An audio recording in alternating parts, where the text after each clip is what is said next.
Can I beat Side Order without taking any damage? Side Order is a DLC for Splatoon 3, where you are traversing a 30-floor tower, each getting an upgrade on every single tower.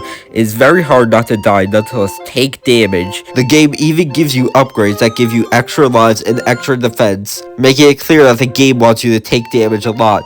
Now, can I beat Side Order if every time I take damage, I have to reset back from floor 1?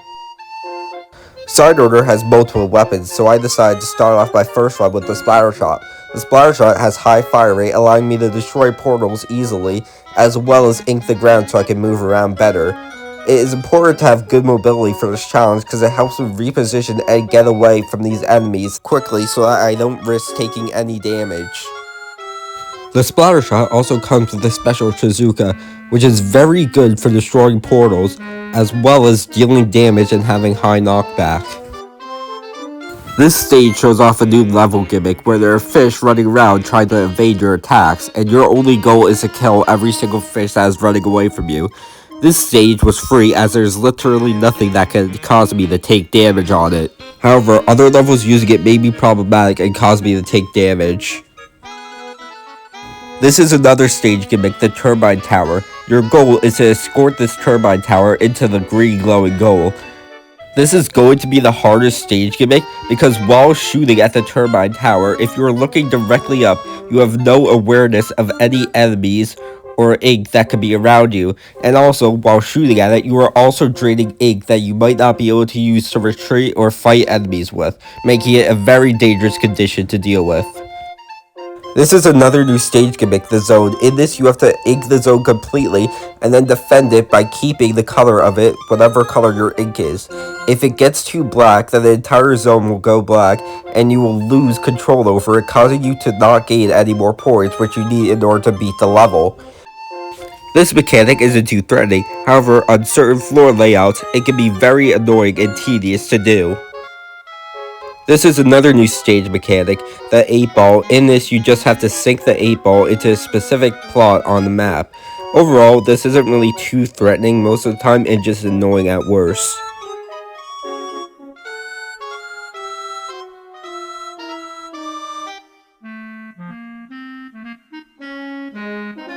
Before each level, I am given 3 choices of floors I can go to.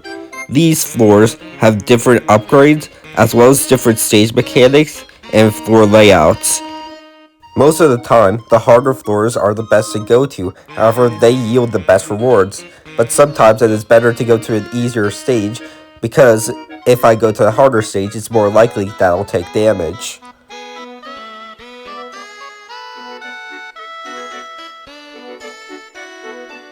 As this was my first run and I was already on floor 8, I was getting kinda confident, and thought that this challenge might not be too hard for the first couple of floors.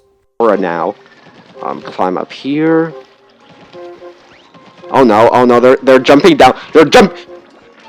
And that was when I lost my first run on round 8 due to one of the small fish catching up and managing to attack me. This means that I now have to start all the way from floor 1 and do this again. For this run, I decided to swap my weapon to the Dualies. The Dualies have an ability that lets you dash a short distance. This can be used to dodge attacks, and is very useful. The Dualies come with the ability Curling Bomb. Curling Bombs are very useful because they go in a straight line and ink along that line. This can be very helpful for retreating because the Dualies don't have that good range. So if you throw a Curling Bomb, you can just retreat using the path of the Curling Bomb.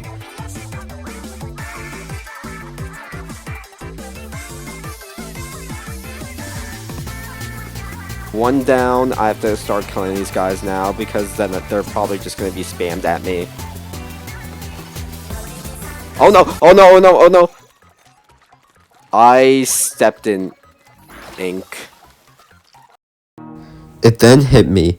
I was starting to get annoyed just from 2 resets at low floors. Imagine how annoyed I would be when I get to the higher, harder floors that I will have to reset on more times because I'm going to take damage more on the harder floors. This challenge is not going to be easy, especially when I get to a further point, rather than before even getting to the first boss yet. On my third run, I had hit floor 7. This was a zone level, and I decided to take out that one enemy covering the zone. However, I accidentally stepped on black ink, resetting another run, this time at floor 7. It then became clear to me I had to play the game more slowly. Previously, I was just rushing through each level in order to ensure that less enemies would spawn, because less time was allowed for enemies to spawn. However, while going fast, I wasn't as aware of my surroundings, which caused me to step on black ink twice, ending my run. For this run, I decided to use the charger. The charger charges up an attack in order to deal a long-range, high-damage attack. The charger is good because it helps slow down my thinking and gameplay, so I won't make as many careless mistakes.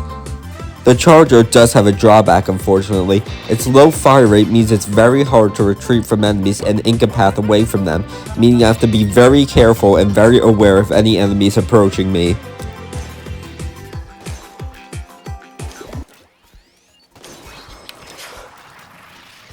I did not see them. Didn't even notice that those guys spawned and were behind the portal. Just didn't see them at all.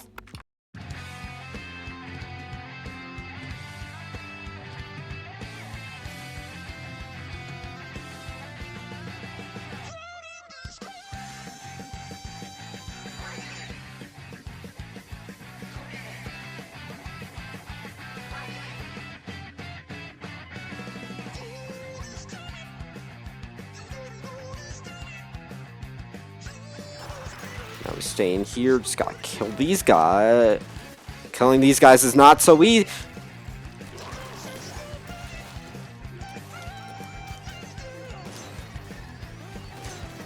They're catching up. Oh my god, that was so close. Wait. I swam through black ink. I goddamn randomly swam through it. I thought that run was gonna end well too.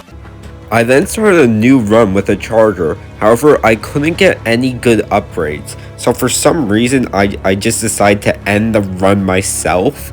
I don't know why I did this looking back, but that's attempt 6, I guess.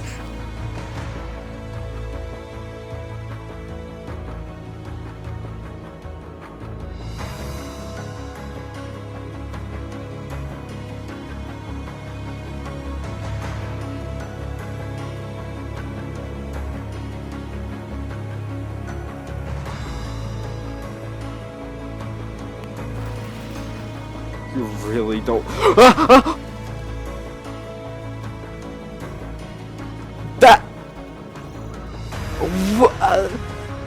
That's not even fair. I literally inked the ground.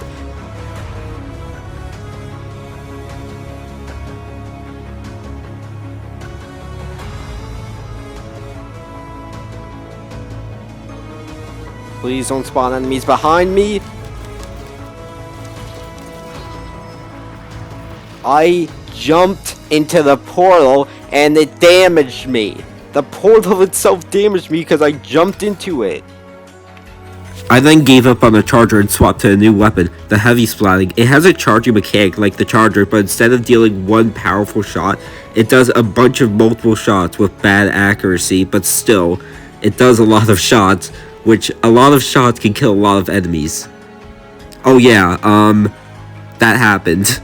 The heavy splatting comes with a special, the Booyah Bomb. The Booyah Bomb lifts you into the air and allows you to throw a big bomb that covers a large area. You are also lifted down from this after being lifted from the air, and while being lifted up from the air and being put down, you can take damage, which had just happened in that run.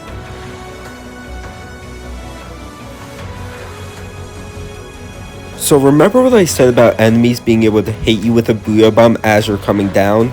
Well, this is basically a guaranteed defeat. The Booyah Bomb is an instant lose button, and because it's a special, I couldn't resist just hitting it and trying to use it. So I decided to swap weapons so that I would just stop losing because of the Booyah Bomb.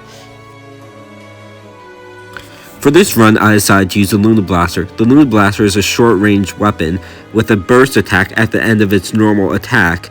Because it has low range, as well as a slow fire rate, you might think it would be very bad for this challenge. However, you're wrong. The Luna Blaster's blast counts as explosive damage, and explosive damage has a chance of knocking enemies back. This means it's quite easy to get enemies away from me and kill them.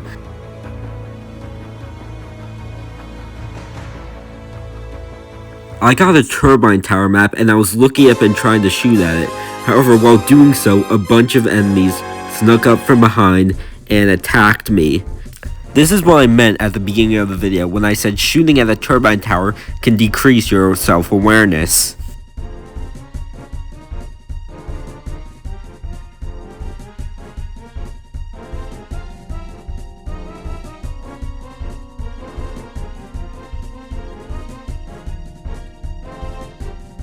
I was starting to get exhausted from all the resets I had to do.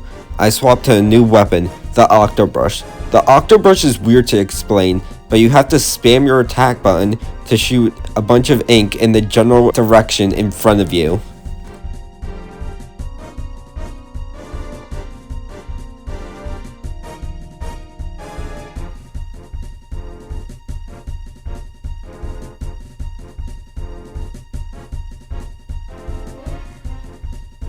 And with that, I beat floor 8. This is the highest I've gotten in this challenge. And on floor 10, there's a boss I have to fight.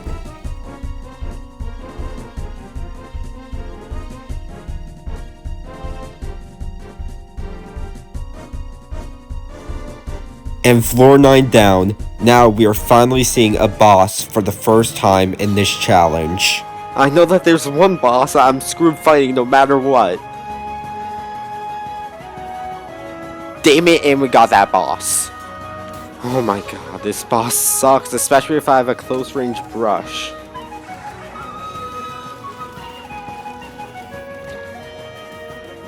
Are you kidding me? I had finally gotten to floor 10 where the first boss was, but then I lose immediately due to a splat bomb that I couldn't react to because I have awful reaction time. But at least I know now that getting to floor 10 is possible, and maybe next time we get there, we can even defeat the boss. With this hope, I decided to attempt the challenge again, and hope I can get back to floor 10. I decided to swap back to the Splatter Shot because I thought it was the best weapon overall that I used so far.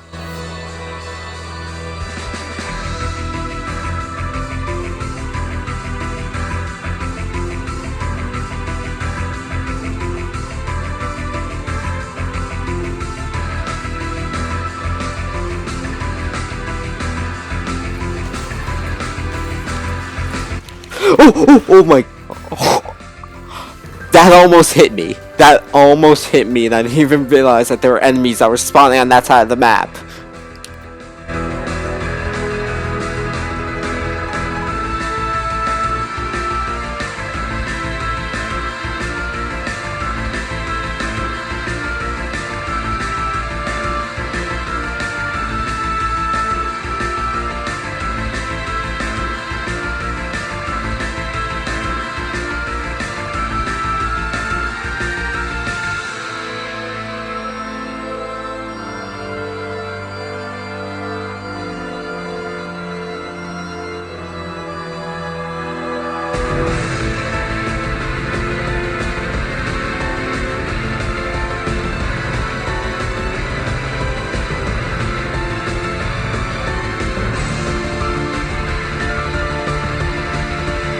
Overall, during this run, you could tell I was way more focused than on previous runs. I was doing way better in harder situations and focusing way more on what would be the best course of action and how to best stay alive and not take damage.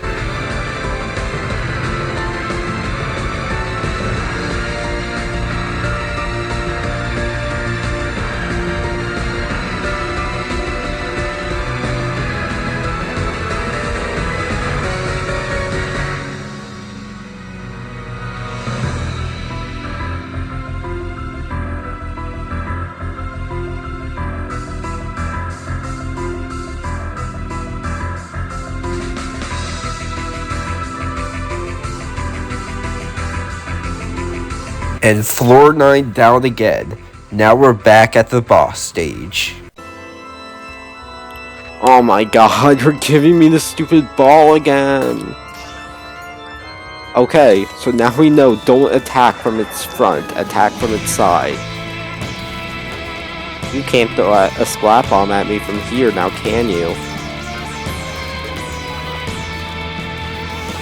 Oh, it has multiple heads. My god, attack, go into the stupid corner. Hit that damn bumper over there. Hit the bumper. Oh, finally they're weak. I got their stupid armor open. Okay, now hit the bumper. Don't bounce off of the damn wall. So annoying.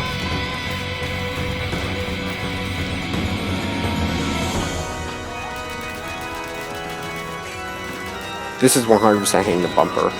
Yes, it is. Where are these guys at? Over here. I did not know they could do that! I did not know that they can just do a stupid wave like that. I hate this game. And after that attempt, I gave up. The challenge was making me too mad for me to want to continue. That being said, if this video does get over 1,000 views, I will attempt this challenge again in a part 2.